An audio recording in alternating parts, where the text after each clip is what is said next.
मेरे जीवन का कौन सा क्षण ऐसा था प्रभु जब आप मेरे साथ नहीं थे। भगवान बड़े प्रसन्न हुए हैं। प्रहलाद ने भगवान की बड़ी स्तुति की है। भगवान ने कहा, प्रहलाद मुझसे कुछ मांग लो, बोलो क्या चाहिए। और प्रहलाद ने बड़ा दुर्लभ तत्व मांगा। प्रहलाद ने कहा, प्रभु मेरे पिता राक्षस थे, पाप किया, अन्याय अनीति के मार्ग चले, देवताओं को अपमानित किया, कभी सत्कर्म नहीं किया। भगवान मैं मेरे पिता की सदगति चाहता हूं, जिसने जीवन भर त्रास दिया और ये बालक उस पिता की। भगवान के नेत्रों में अश्रु झरझर। अरे प्रहलाद, जिस वंश में तेरे जैसा भगत पैदा होता है, श्रीमद् भागवत में ये प्रमाण है। भगवान ने कहा, उस वंश की जो चली गई और जो आने वाली हैं, ऐसी 71 पीढ़ियां भी मेरे लोक की अधिकारी हो जाती।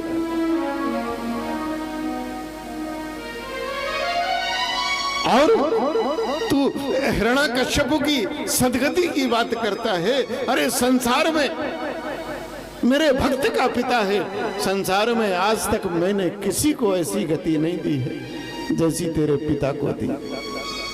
बाकी सबको तो मैं विमान भेज देता हूं, तेरे पिता को तो मैंने मेरी गोदी में रखकर मेरे लोक को भेजा।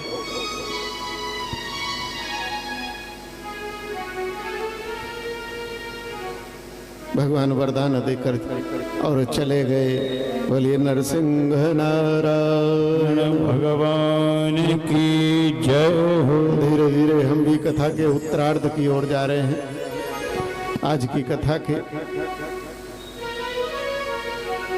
इंद्र के द्वारा दुर्वासा ऋषि जी का अपमान हो गया। अच्छा, एक बात नहीं समझ में आई, ये जो दुर्वासा ऋषि थे, क्या सारे संसार को श्राप देने का कॉन्ट्रैक्ट भगवान से इन्होंने लिया हुआ था क्या? जहां देखो श्राप ही दिए, श्राप ही। सृष्टि में दुर्वासा का अपमान हो गया, दुर्वासा ने श्राप दे दिया, श्री विहीन हो जाओ। दुर्वासा के श्राप से श्री विहीन हो गए। और जब देवता श्री विहीन हुए तो राक्षसों ने देवलोक पर अपना कब्जा जमा लिया है। और जब कब्जा जमा लिया, राक्षस बलवान हो गए, देवता बलहीन हो गए, तो बलहीन देवता भगवान की शरण जाते हैं। श्री सुखदेव जी कहते हैं, राजन, भगवान की शरण जाकर देवताओं ने विनती की है कि महाराज, हमारा राज गया, राक्षसों के कब्जे में गया, हम बलहीन हो गए, क्या करें? बोले देवताओं, ऐसा करो, समय ठीक नहीं है। राजनीति ये कहती है कि इस समय शत्रु से मित्रता कर लो। अब भाई राजनीति में क्या क्या होता है, हम महात्मा आदमी, हमें पता नहीं, मुकेश जी को पूरा पता है। ये राजनीतिक आदमी हमारे कब किससे दोस्ती करनी और कब किसको, भाई नेताओं को ये सब पता रहता है, ये उनका क्षेत्र है। हम तो महात्मा आदमी धर्म का क्षेत्र है। और ये मुकेश जी वैसे भी हमें बहुत प्रिय है, हमारे बहुत प्रिय हैं ये। बोले मित्रता कर लो राक्षसों, बोले राक्षसों के साथ, बोले लाभ इसी में है। आदमी कोई भी हो लाभ खोजता है। बोले हमारे सेठ चंदूलाल थे, मरने के बाद जब ऊपर गए, देव यमदूत ले गए, तो एक तरफ स्वर्ग था, एक तरफ नरक था। अब लाला चंदूलाल सेठ आदमी, बनिया आदमी, जीवन भर लाभ हानि देखी उसने। यमदूत कहने लगे, भाई चंदूलाल, तुम्हारे जीवन में कुछ अच्छे कर्म हैं, कुछ गलत कर्म हैं, तो थोड़े दिन तुम्हें स्वर्ग मिलेगा और थोड़े दिन नरक मिलेगा। अब ये तुम्हारे ऊपर है कि पहले नरक में जाना चाहोगे कि स्वर्ग में जाना चाहोगे। चंदूलाल ने कहा कि देखो भैया, स्वर्ग नरक से कोई हमें लेना देना नहीं, जहां 4 पैसे की आमदनी अच्छी हो वहीं ले चलो। तो भगवान ने कहा राक्षसों से मित्रता कर लो। अब भगवान ने कहा है तो मन मार के राक्षसों से देवताओं को मित्रता करनी पड़ी, राक्षसों के राजा दैत्यराज बलि से। और ये बलि ये विरोचन पुत्र है, ये विरोचन का बेटा है राजा बलि, और विरोचन ये प्रहलाद के पुत्र है, यानी भक्त प्रहलाद का पुत्र राजा बलि राक्षसों का राजा कर ली। बोले मित्रता करके समुद्र मंथन करो। भगवान ने कहा समुद्र मंथन से अमृत निकलेगा, मैं अपनी युक्ति से तुम्हें पिला दूंगा, तुम चिंता ना करना। देवताओं ने और राक्षसों ने मिलकर समुद्र मंथन किया है।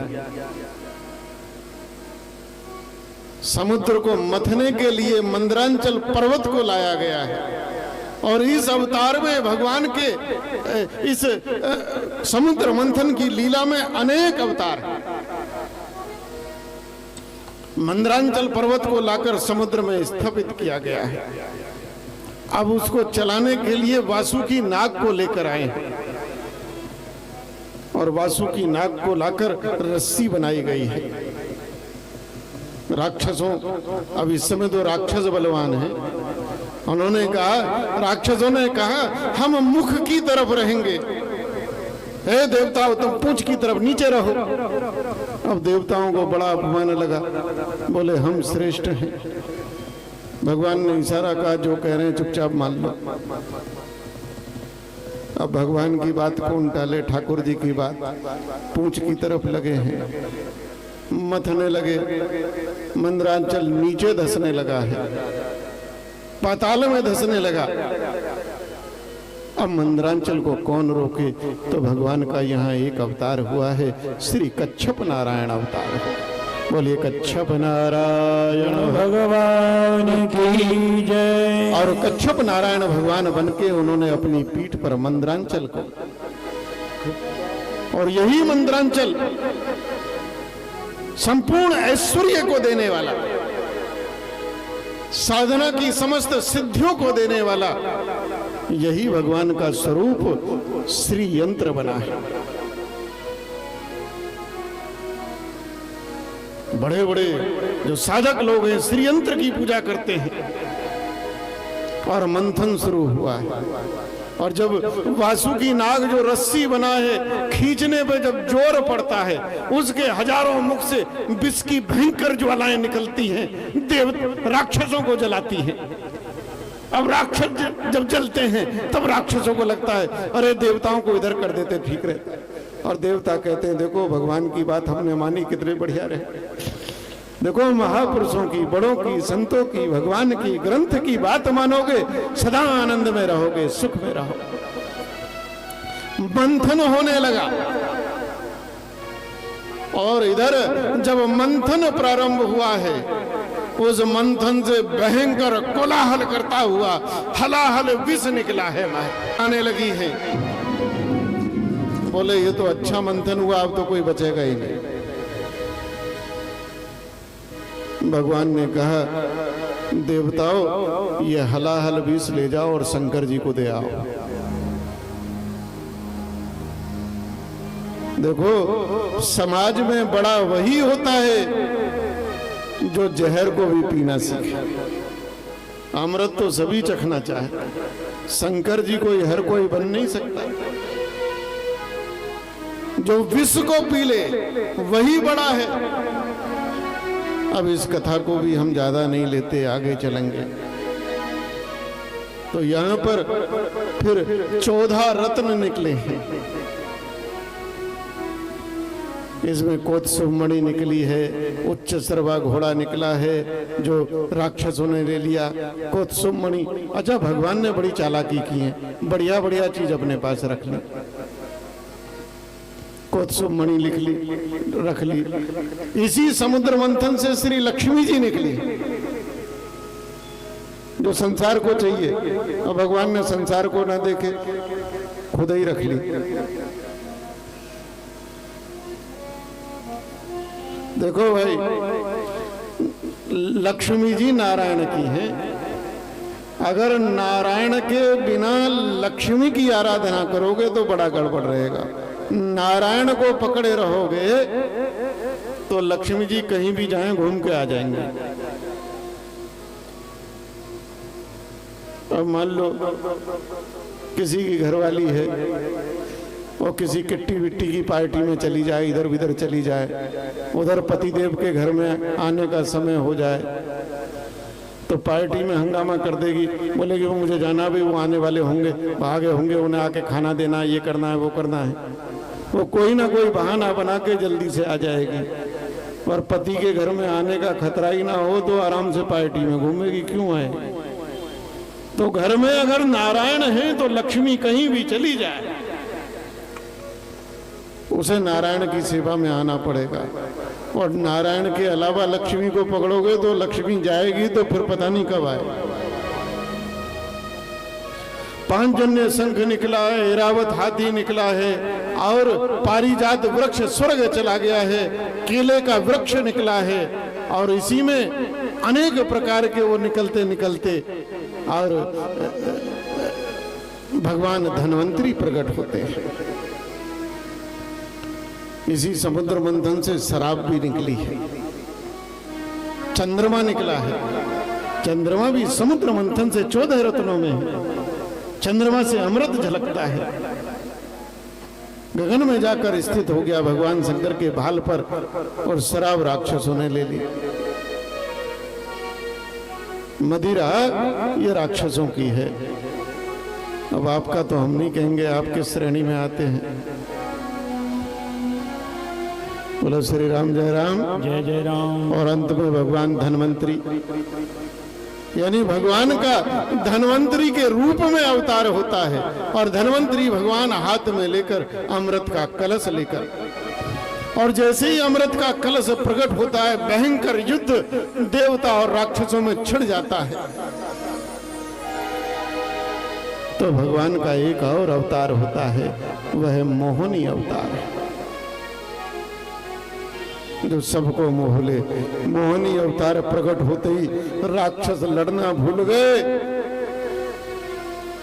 बोले इस अमृत को छोड़ो, इसके भगवान ने और अपनी मधुर कला से मोहिनी रूप में राक्षसों के मन को मोहित करके, और अमृत बांटने का क्यों लड़ते हो, नहीं बांटती। और भगवान ने बांटने का, एक तरफ राक्षसों की पंक्ति, एक तरफ देवताओं की, और भगवान ने बड़ी चतुराई से देवताओं को अमृत पिलाना शुरू करा। राक्षस उद्वेलित हो गए, आए पहले हमको पिलाओ, पहले हमको पिलाओ। भगवान बोले कि भंडारे में कभी बैठे हो तब चाय नहीं होती थी। देखो हमारे यहाँ साधुओं में भंडारे का बड़ा महत्व है। अभी आप यहाँ भंडारा कर दो, लोग कहते हैं साधु दिखाई नहीं देते, लाइन लग जाएगी महाराज। अभी अगर घोषित हो जाए भैया कोई भंडारा कर रहा है, दक्षिणा बट रही है, तो कहां से आ जाएंगे।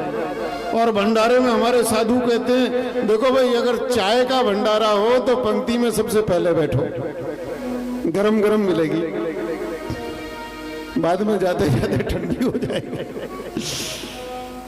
बोले अगर दाल का भंडारा हो तो दाल में पंक्ति छोड़ के बैठो, क्योंकि ऊपर ऊपर का पानी पहले परस जाएगा, नीचे की गाड़ी गाड़ी बाद में आएगी। तो मोहिनी कहती है अरे राक्षसों शांत बैठो, ऊपर का पानी पानी पहले इनको दे दे, फिर सार भाग तुमको मिलेगा। राक्षस मोहिनी की बातों में आ जाते हैं। श्री सुखदेव जी वर्णन करते भगवान ने बड़ी चतुराई से और देवताओं को अमृतपान कराया है प्रभु ने, क्योंकि भगवान चाहते संसार में देवत्व बना रहे, ये प्रभु की इच्छा है। सुरसा नाम राक्षसी का बेटा, नहीं सिंहिका का बेटा, वो देख रहा था, उसने चालाकी समझ ली, वो धीरे से राक्षस वाली लाइन से हटा, देवताओं वाली में बैठ गया। तब तक मोहिनी ने उसके हाथ में भी अमृत रख दिया। उसने जैसे ही पिया, कंठ तक गया था। सूर्य और चंद्रमा की नजर पड़ी, तुरंत कहा मोहिनी, क्योंकि देवता तो जानते थे ये भगवान है, कि ठाकुर जी ये राक्षस है। तब तक तो वो पी गया था। भगवान तुरंत अपने स्वरूप में प्रकट हुए और सुदर्शन चक्र से गर्दन काट दी। 2 हिस्सों में हो गया, एक राहु और एक केतु हो गया। सूर्य और चंद्रमा ने शिकायत करी, इसलिए दोनों के पीछे पड़ा रहता है। तब तक भगवान प्रकट हुए, राक्षस जान गए हम चले गए, भयंकर युद्ध हुआ है। लेकिन देवता तब तक अमृत पान कर चुके थे और अमृत प्राप्त करके देवताओं ने बलपूर्वक राक्षसों का दमन किया, खोया हुआ साम्राज्य फिर से प्राप्त किया और राक्षसों को रसातल में धकेल दिया। पृथ्वी का भूभाग, दक्षिण भाग, समुद्र पर्यंत जितने द्वीप थे, सब पर राक्षसों को धकेल दिया। फिर देवत्व की स्थापना हुई है। श्री सुखदेव जी कहते हैं, राजन आइए अब कथा के, आज की कथा के अंतिम पड़ाव पर चलें। इसी में गजेंद्र मोक्ष की भी कथा आती है। हम सब जानते हैं, ग्रह ने गजेंद्र का पैर पकड़ा है, अपना बस जब नहीं चला तब भगवान को पुकारा है, तब भगवान ने आकर रक्षा की। उधर राक्षस जब बलहीन हो गए, बलहीन राक्षस अपने गुरु के पास जाते हैं, शुक्राचार्य के पास जाते हैं। शुक्राचार्य और राक्षसों को कहते हैं, ये राक्षसों तुम यज्ञ करो। दैत्य राज बलि को आज्ञा की दिए कि तुम 100 यज्ञ, अश्वमेध यज्ञ करो। 100 यज्ञों का पुण्य जिसे प्राप्त होता है, इंद्र का सिंहासन मिलता है। इंद्रत्व को पाने के लिए, देवलोक को पाने के लिए राक्षसों यज्ञ करो। यज्ञ का संकल्प लिया है। देवराज इंद्र, नर्मदा नदी के तट पर यज्ञ होता है। एक एक करके यज्ञ पूरे हो रहे, 99 यज्ञ पूर्ण हो चुके हैं। 100वां यज्ञ है। देवता कांप गए, अगर 100वां यज्ञ भी पूर्ण हुआ। भगवान की शरण गए। भगवान ने कहा, चिंता ना करो, मैं कोई उपाय करता।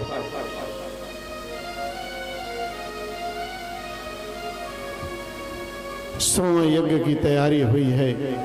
बहुत बड़ा यज्ञशाला बनाई गई है। बड़े बड़े ऋषि महर्षि आकर बैठे हैं। देवराज बलि, राजा बलि और स्वयं अपनी पत्नी के साथ और यज्ञ की वेदी पर बैठे। स्वयं यज्ञ का सारा विधान और श्री शुक्राचार्य ने अपने हाथ में लिया हुआ है।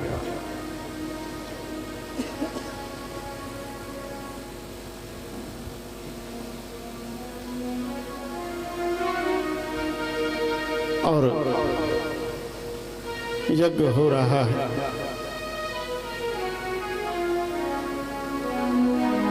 आज की कथा में भगवान वामन का प्राकट्य होगा और हम ब्राह्मणों से भी निवेदन करेंगे कि राजा बलि की यज्ञशाला में भगवान प्रकट होंगे तो वहां से ब्राह्मण उनको स्वस्ति वाचन आदि करते हुए लेकर आए। व्यवस्था बनाई जाए।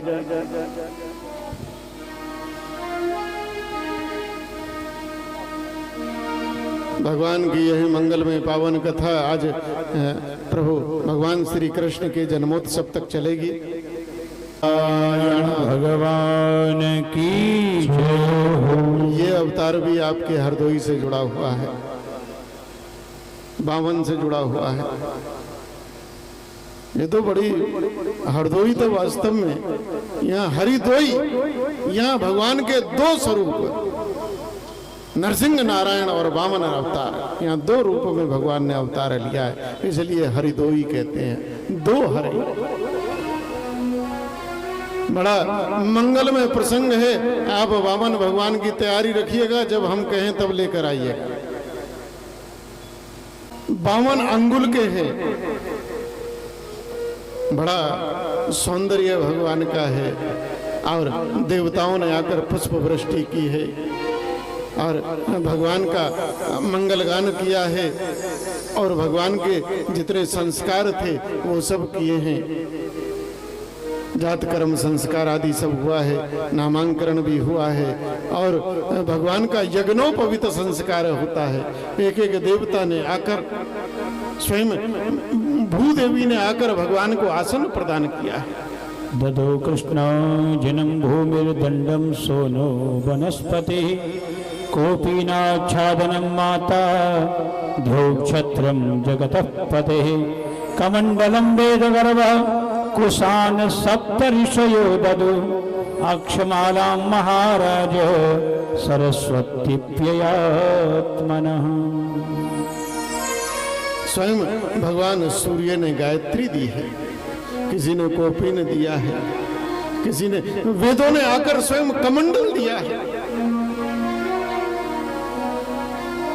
मूंज मेखला है, बृहस्पति ब्रह्मसूत्रम मेखला कश्यपो ददात। कश्यप जी ने मूंज की मेखला दी है, बृहस्पति जी ने यज्ञोपवीत डाला है। बड़ा सुंदर। और स्वयं माँ भगवती ने आके झोली दी है।